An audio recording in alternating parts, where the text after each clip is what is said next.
হিসাবে আজকে আমি এখানে একটা অ্যাওয়ার্ড পেয়েছি, এগুলো অনেক বেশি ভালো লেগেছে।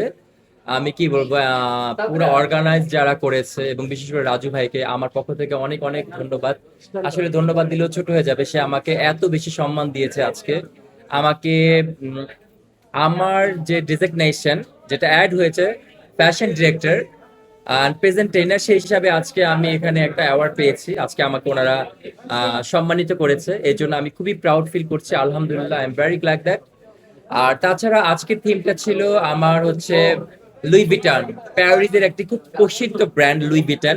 সো আপনারা অলরেডি দেখতে পেরেছেন আমি লুই ভিটনের ব্যাগ, তারপর হচ্ছে আপনার লুই ভিটনের একটা ক্যাজুয়াল ড্রেস যেটা ব্লেজার পরে এসেছি, তারপর হচ্ছে হাই বুট পরেছি লুই ভিটনের। সো আমার বেল্টও পছন্দ লুই ভিটন এবং আমার সানগ্লাস লুই ভিটন। সো আজকে একটা লুই ভিটনকে আমি রিক্রিয়েট করেছি নিজের মধ্যে, আমি প্যারিসকে বাংলাদেশে প্রেজেন্ট করেছি আর কি, যে আমরা আমরা বাংলাদেশের মানুষ, আমরা ডিজাইনাররা চাইলে সবকিছুই আলহামদুলিল্লাহ আমরা করতে পারি, আল্লাহ চাইলে আল্লাহর রহমতে। তো আজকে আমি সেটা করে দেখালাম।